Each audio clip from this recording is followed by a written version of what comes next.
The city you consider as home is never so attractive as when you return to it after long and difficult times in other parts of the world. My name is Dr. John Watson. I had served and been wounded in the more remote regions of Afghanistan and had been discharged from the army with specific instructions to rest. The sight of London again was already working its soothing tonic. As I rode through the familiar streets, I never suspected that a chance introduction would lead me into the most amazing adventure of my entire life. Hi, Stamford. Watson, old man! Hello, how have you been? It's good to see you. Not as well as you, obviously. You look great, old man. Heard you were wounded. Well, it could have been much worse. Sit down. Care for a drink? Have one. Good. Well, what are your plans now? Sure, nothing really at the moment. I'm looking for lodgings. Trying to solve the old problem of comfortable quarters at a reasonable price. That's odd. There's the second man today that's used that expression. Really? Who's the other? Well, you wouldn't know him. He's doing some work in the chemical laboratory at the hospital. Might be interesting. Yes, well, I wouldn't mind sharing a flat with somebody if he was all right. Well, Anything wrong? Oh, no. He's rather strange. Well, what's wrong with him? Oh, nothing wrong with Holmes. That's his name, Sherlock Holmes. Well, when I saw him this morning, he was doing some research with a corpse. Oh, what was he doing? He was beating it with a stick. I beg your pardon? Did you ring, sir? 2 shillings, please. Very good, sir. What did you say this Sherlock Holmes fellow was doing? He was beating a corpse with a stick. Oh? What in heaven's name do you want to do that for? He wanted to find out if it was possible to inflict a bruise on a body after death. Why? You know? Did you ask him? That's another strange thing about this Holmes. Somehow, one never thinks to question him.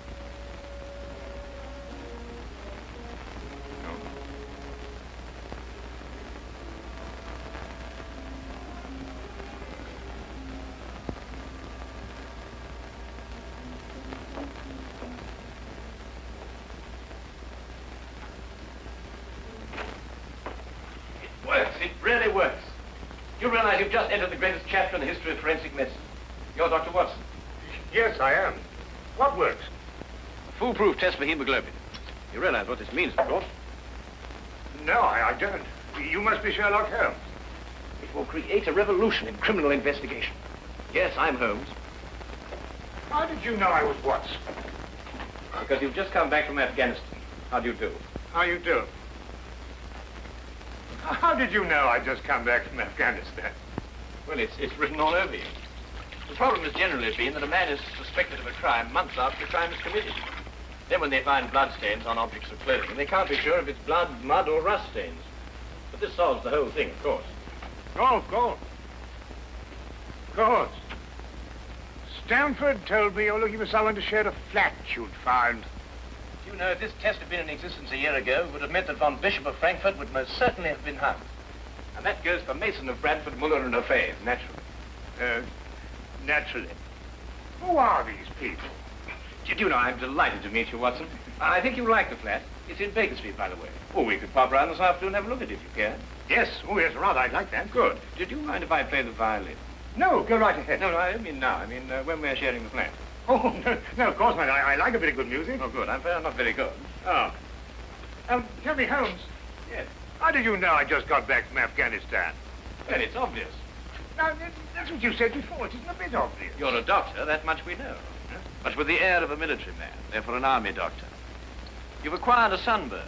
I know it's not your natural color because your wrists are white. Your eyes tell me that you've recently been ill. I'd say some sort of tropical fever. You use your left arm stiffly as though you'd sustained a wound. Now the problem becomes, where would an army doctor have contracted a fever, sustained a wound? The answer, my dear Watson, is in the present campaign in Afghanistan, naturally. Naturally. Of course, it's obvious. Naturally. Weeks examined the rooms at 221B Baker Street that afternoon and promptly moved in on the following day. I had, at this point, known Sherlock Holmes for only 24 hours. But the man's fantastic powers of perception, coupled with the almost unpredictable personality I'd ever encountered, kept me in a state of constant surprise when I wasn't being shocked. It was unbelievable, the things he knew and the things he didn't know. Now, really, my dear Holmes, you mean to tell me you didn't know that the Earth moved round the sun? Really? But every schoolchild knows that. Well, now I know it, too. And I shall promptly proceed to forget it. But why? Yes. Why? Why should I remember it? Well, because it's a natural phenomenon. Well, is it important? Does it affect us? If you told me the Earth went round the moon, would it make any possible difference to our way of life? Well, to put it that way, no. Then it's useless information, and I shall do my best to forget it. I advise you to do the same. At times, I thought the man was joking and simply having a bit of fun at my expense. But I soon learned that he was in dead earnest.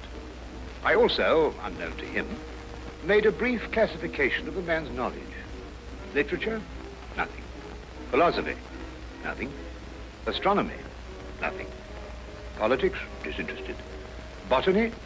He knew everything there was to know about poisons and absolutely nothing about practical gardening. Chemistry? Profound. Sensational literature? Without question, Sherlock Holmes knew the details of every horror perpetrated in the last 100 years.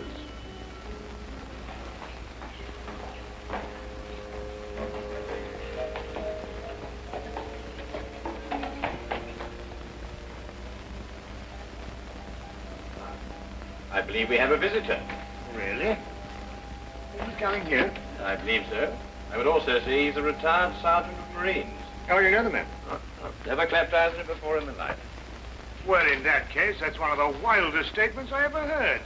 How can you possibly guess he's a retired sergeant of Marines? You've never seen him. A guess, my dear Watson. A calculated deduction. Yes, he is coming up here. Do you mind if I ask him his profession? Oh, by all means. Now, where did I put my violin case? Hmm? Oh, it's over here. There you are. Ah, my old friend. Come in. Excuse me, gentlemen. I have a message here from Mr. Sherlock Holmes. Thank you.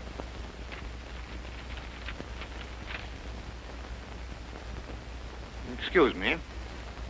Sir? Do you mind telling me your occupation? Not at all, sir. I'm a civil servant employed by the police department. Thank you. I just wondered. Not at all, sir. How long have you been with the police department? Just a year, sir. Before that, I was a sergeant in the Marines. Good day, gentlemen. How did you know? An interesting letter, Watson. A very interesting letter. Perhaps you'd like to come with me. Where? To catch a murderer, of course. Of course.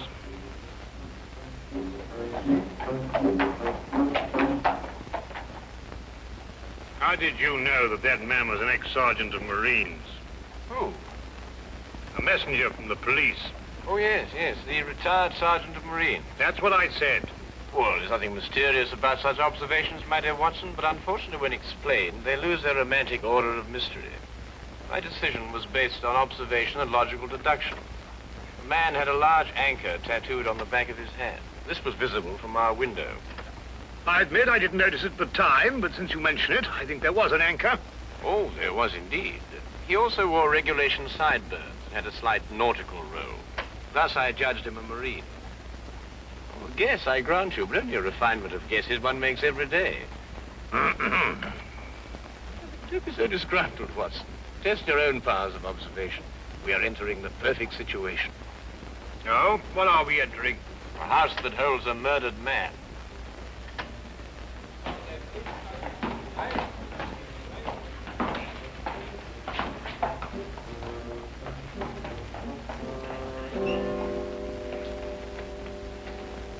Is Inspector Lestrade inside? Yes, sir. May I have your name, please? Yes, Sherlock Holmes. This is Dr. Watson. Oh, that's quite all right, sir. Inspector Lestrade gave instructions to admit you. Oh, good. Oh, by the way, has the body been removed? No, sir, but the medical examiner's just gone. Oh, thank you. Let's hope they haven't moved things about too much. The police forces of the world seem to have an organized science of messing things about. Oh, I wouldn't say that, Holmes. Now then, move along there, everybody. Move along. There's nothing to see today. I don't know. I swear I don't know. I tried to help him. Don't you believe me? I had to do what I could. It was instinctive. It's instinctive for a woman like you to commit murder. That's not true. You know it's not true. I know you hate me, but you can't believe I'd do a thing like this. Yes, I can, and I do. Please. She's a murderess. You know it as well as I. She murdered your brother. It's a lie. Yes, it's a lie. Your entire story's a lie. The relationship you had with my son was a lie. My son's been murdered. This girl's a murderess. Why she did it, what her motive was, I don't know. They were engaged without my blessing. I can only be grateful that she gains nothing by her crime. Your duty now is to convict her. Just a moment, please.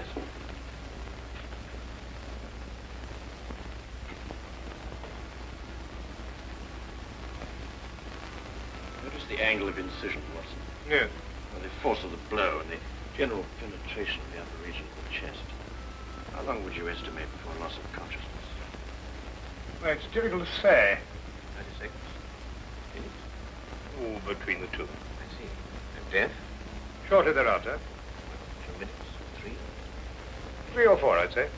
Thank you, Watson. All right, take him out. Forgive the interruption. I would prefer to have been invited before the body had been moved. I thought you'd be interested, Holmes. Oh, thank you, Lestrade.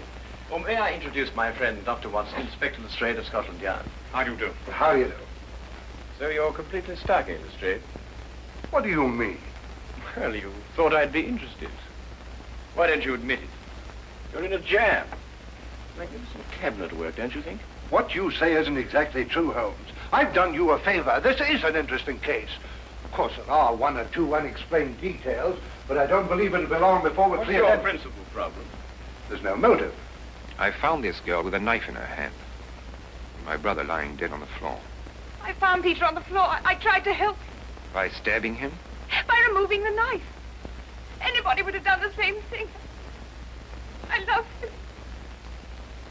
Oh, my dear young lady, there's no cause for you to alarm yourself. No one's accusing you of, of what happened. This would be a clear-cut case if only she had a reason for murdering him.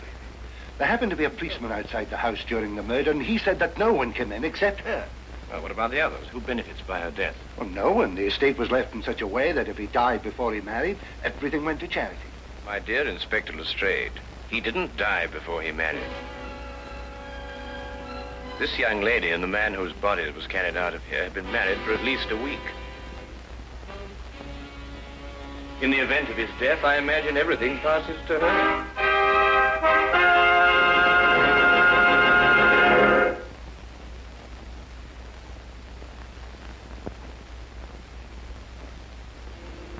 And now we return to the case of the Cunningham heritage. How did you know they were married? Weren't you?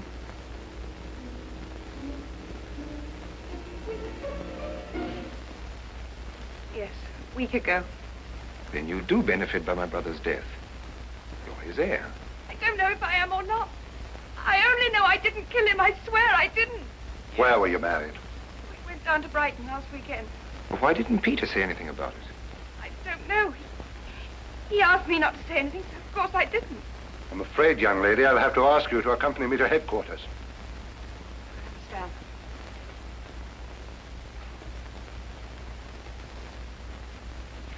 Excuse me, Inspector. I think I should tell my mother. Oh, yes, of course.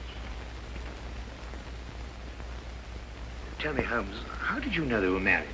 Well, the man's hands had the remains of a sunburn and the fading marks of a narrow ring, but not as yet that indentation of the finger a ring generally leaves. A weekend in the sun at Brighton explains the whole thing perfectly. I didn't notice these things. Yes, I know. The young lady's hands were also sunburned, and to the same degree. Then the case is solved. Yes, it would appear so, wouldn't it? What are you looking for? How do you see that? What? Here, use this.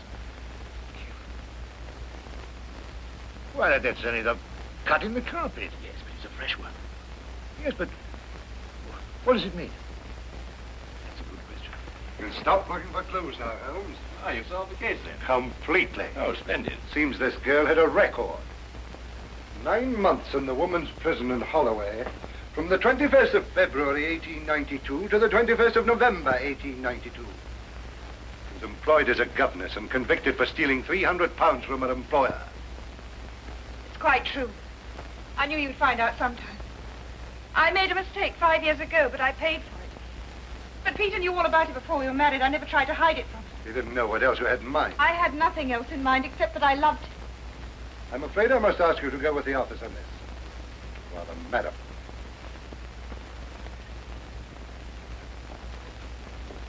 Well, that's how I like my cases. Fast and simple. Oh, indeed. You must tell me some more about it. Well, there's nothing to tell, really. Her story was that Peter asked her to call here at 10 sharp. She arrived, found the door open for her, came in here and found him writhing on the floor with a knife in his chest. She screamed, pulled it out, and just then Brother Ralph walked in.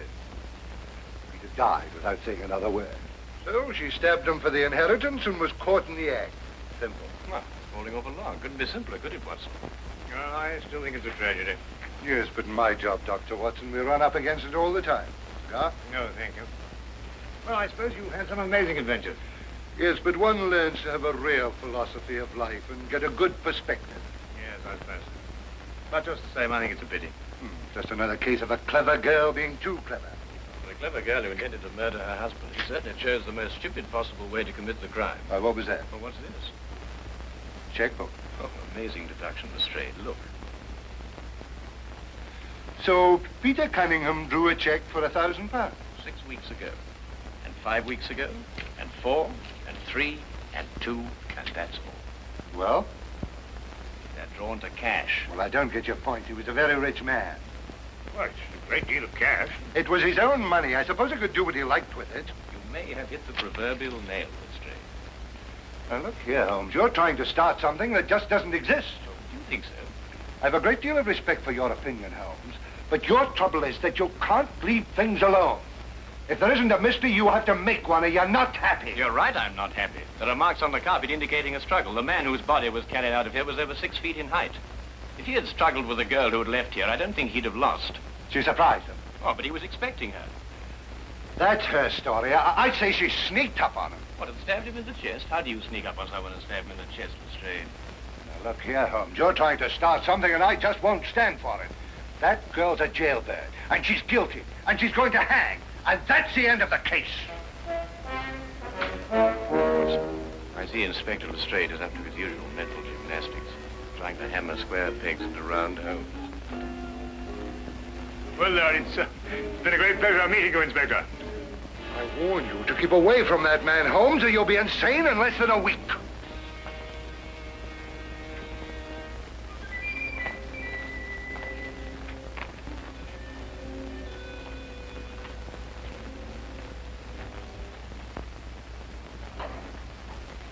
What time is it? Oh, 10:30. Perhaps you'd like to take a little stroll with me. Why? I'd like to investigate this afternoon's affair a bit further. Oh, yes. I'd like that. I thought you'd forgotten about it. Not at all. I've been thinking about it all evening. Shall we go? Then we must exchange our thoughts en route. Where are we going? To the Cunningham house. I didn't know you'd made an appointment there. I didn't. Oh, well, who do you expect to see? No one, I hope. Well, I'm terribly sorry, Holmes, but I'm afraid I don't understand what you mean when you say you want to go to the Cunningham house and you don't. You can't do that. What? Well, you can't break into the house. Why not? It's against the law, that's why not. Why, if we're caught... That's it. What is? If we're caught. But that makes no difference. It makes no difference at all. The thing is, if we're caught, it's against the law.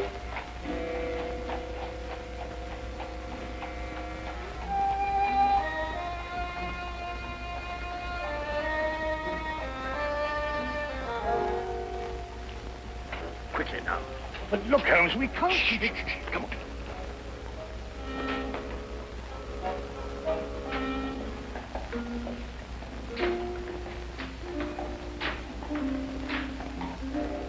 Good evening, Inspector. Good evening, Sergeant. Everything all right? Yes, sir. I just thought Sherlock Holmes might have dropped by. Where'd you get the key? My key is a burglar's tool. A burglar's tool? Is the street clear? Hmm? Yeah.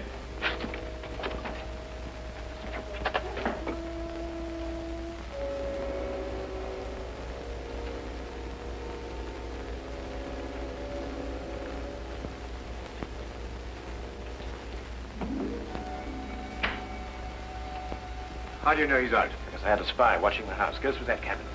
What am I looking for? Oh, papers, bank statements, anything to indicate passage of money from Peter Cunningham's account. Go on.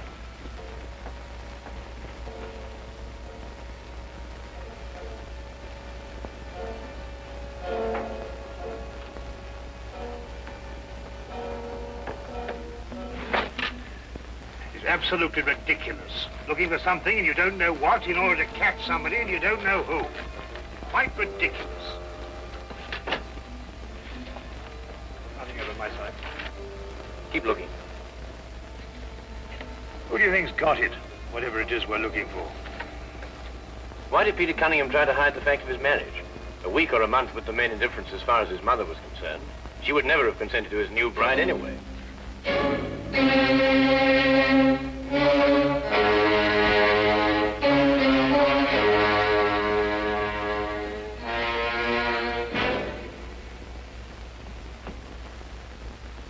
He married her to prove to me that my blackmail wouldn't stop him. And then he withheld the fact in order to give me 1 week to clear out of the country before he exposed me. The money he paid you went to buying up your promissory notes. I was being pressed, Mr. Holmes. My brother's engagement to a jailbird gave me a perfect opportunity to extract a little money from him. In fact, if he hadn't been such a bullhead, it would have gone on for quite some time. A jailbird, as you put it, makes the perfect murder suspect. Perfect, Mr. Holmes. And you and Dr. Watson make perfect burglary suspects. When I report your death to the police, they can't possibly blame me for defending the sanctity of my home.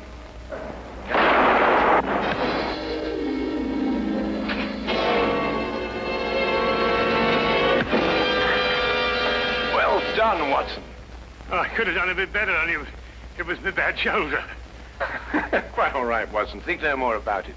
So that's our murderer. Yes, the only possible one, of course. Only a man could have struck that blow. Peter died, as you say, within 3 or 4 minutes. And there was a bobby outside the whole time. Yes. Crystal clear. Oh, it's completely obvious. Well, what do we do now? What's going on here? Who fired that shot?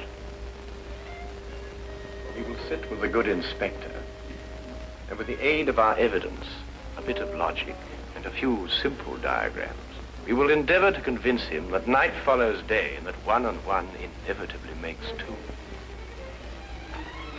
How did you two get in here anyway? Now, Inspector, calm yourself, calm yourself. Come, sit down. Now, there's a good fellow. Sit right here. Now, you see, we have a great deal to talk about.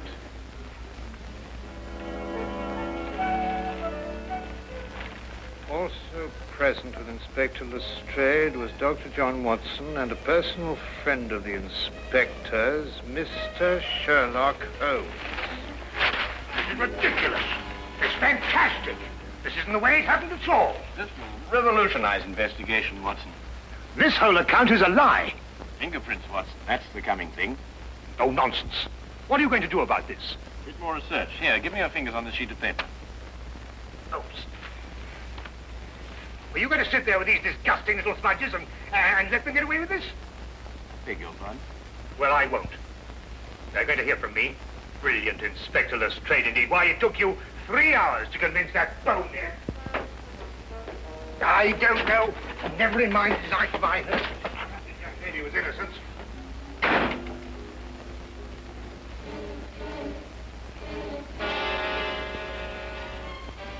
Oh. I wonder if he got more than a shoulder wound in Afghanistan.